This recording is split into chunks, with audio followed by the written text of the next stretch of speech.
Douglas Murray, hello. Thank you for joining us. Great pleasure to be with you. So I want to start by asking you, you are originally from England, living in London for many years. You can live life very peacefully without fighting for the truth and fighting for what is happening now with the Israel-Gaza war. What makes you come here? Well, firstly, I'm not sure you can live that happily in London anymore. In London every Saturday, there are huge marches against Israel and against Britain and against America. And certainly my Jewish friends in London believe that the centre of London is not safe to go as a visibly Jewish person or a visibly Jewish family. I think that's an absolute disgrace and have said so for a very long time now. So no, I don't think it is okay being in London, and I don't think it is okay to keep your voice down when you see something like that happening in your own country. My view has always been, book after book and article after article, that what happens in Israel first happens in London and Paris next, and then New York. Mm-hmm. And so I think it's the duty of anyone who notices this to call it out and to identify it. And that's why I've spent so much time here, among other things. I also believe that it's important to be in Israel during the conflict because there's so much misinformation pumped out about this country that you've got to be here to see what's actually the truth. Yeah, and we're highly appreciative of everything that you're doing to spread out the truth. And I would like to talk to you about the misinformation that you were mentioning, because when we're opening international media day after day, most of the coverage would be around Gaza, about the population of Gaza, about the Palestinians. How do you explain that? Well, it's been happening since the 8th of October. I mean, on the 8th of October, the world's media was saying, what is Israel's response going to be? How brutal is it going to be? How disproportionate will it be?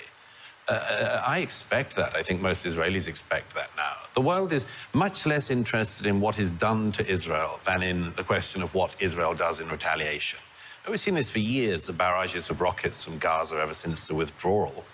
The Hamas and other groups fired rockets into Gaza, sometimes from Gaza, into Israel. Sometimes that's reported, but if Israel fires a rocket back, it's Israel strikes Gaza.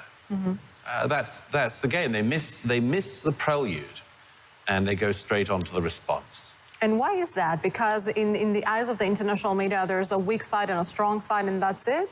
It's partly that. It's partly just this stupid thing of our era that came from America, that everyone can be divided into oppressor and oppressed, colonizer and colonized. It's ridiculous. And it doesn't work in this region. It doesn't work anywhere. But it's partly that. I'd say it's also partly, as you know, there's a journalistic reason, which is that if you're a Western journalist and you want to report on Hamas in Gaza, that's pretty tricky. Mm-hmm. Very dangerous. Very, very few people have done it. And the ones who do are compromised and don't really admit it. Whereas, if you sit in a nice hotel in East Jerusalem, naming no names, you can be at the cocktail bar and you can go outside and you can put on your flak jacket and you can say you're reporting from the occupied territory of East Jerusalem. And your colleagues back home in London and New York will say, wow, this is a war correspondent. So, yeah, 100%. So what do you think Israel should do in order to win this war on PR? Well, the first thing to say is that Israel has been I covered most wars involving Israel since 2006. It's important to say that this communication strategy during this war is infinitely better than Israel has ever managed before. If this was the 2006 conflict and you'd had something like the Shifa affair, it would have taken months to wring the information out of the IDF and others about what the Shifa complex actually was.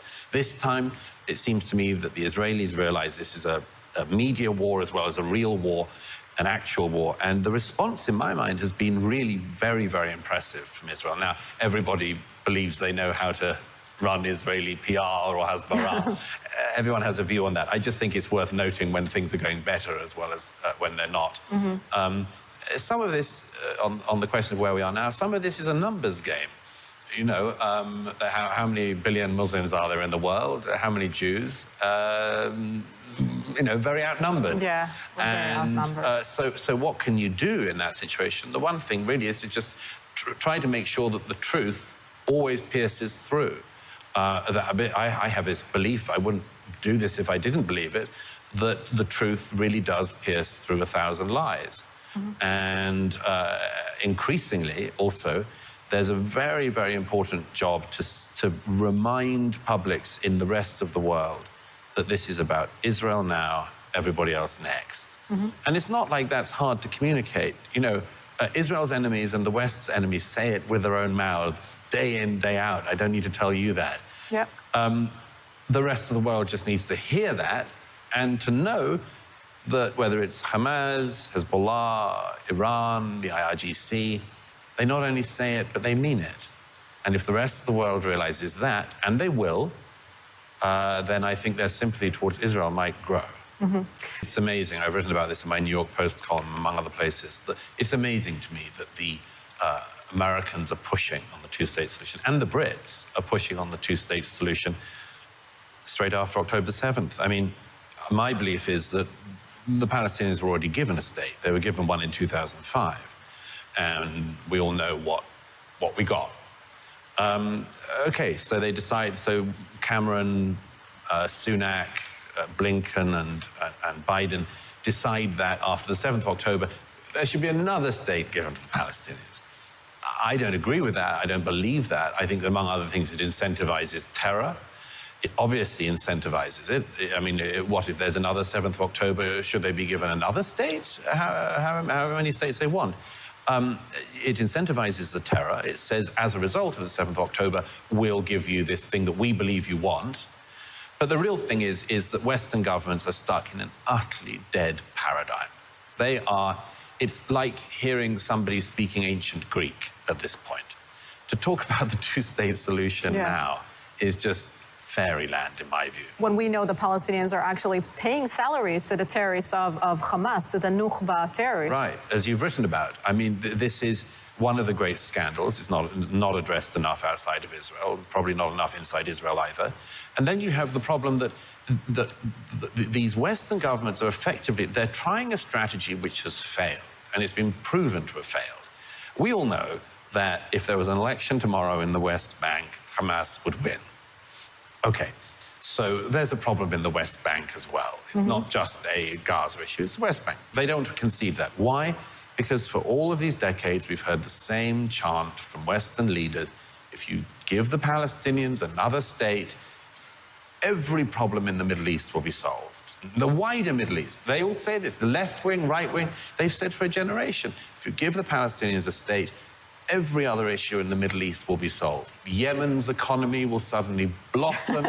You know, the mullahs in Tehran will suddenly recognize women have rights, you know, and so on and so on. It's obviously nonsensical. You just have another failed Arab state, in my view.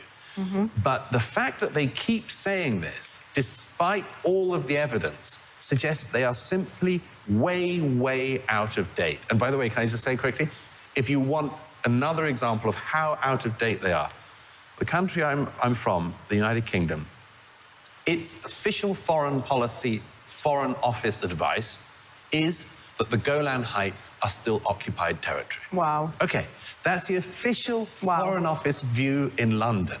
Now, I have pointed out for years to my friends in London, go to the Golan Heights and you will see, first of all, this is not occupied, this is Israel.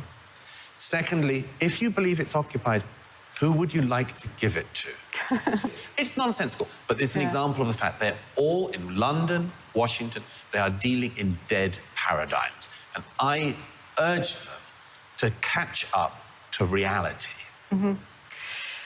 Unbelievable, simply unbelievable. I'm curious to hear your opinion about this internal debate that we have in Israel about Israel sending hundreds of trucks of aid and fuel and gas into the Gaza Strip. And you have Israelis demonstrating against it. You have an internal debate saying how come one country is giving aid to its enemy. What are your thoughts on that? I think it's a very curious situation for any country to be in. During the Falklands War, small war as that is, the British government did not give aid to the Argentine government. During the Second World War, we in Britain did not give aid to the Nazis. We didn't worry if they were running out of fuel or supplies. Quite to the contrary, we wanted them to. Yeah. Now, I mean, Israel is in a unique situation for two reasons. One is, of course, that in the age of modern warfare and in the era of media warfare, all you need are these bad pictures from Gaza of people displaced, and you've got the headline on the evening news across the world. The reason why they're displaced, nobody wants to talk about. Yeah. Very few people say that's on Hamas. The other thing is that, of course, this country is held, as Prime Minister Netanyahu said when I interviewed him the other week, is held not to a double standard, but a triple standard. There's a standard that the world's autocracies and despotisms are held to. Putin can kind of do what he wants because he's a dictator, and, you know, what are you going to do? The world's democracies are held to a different standard. Britain and America, when we're involved in conflicts, are definitely held to a different standard. Maybe that's right, maybe it's wrong. But there's a third standard to which Israel is held, which has to be superior to any other democracy. As I say, Britain would not give aid to our enemies in a conflict. No way. America would not give aid to its enemies in a conflict. No way. Why do people expect that Israel should? This baffles me, but it's a question for psychiatrists, in my view. Yeah, I want to really thank you, Douglas Murray, for coming to our studio and speaking up for the truth and for Israel.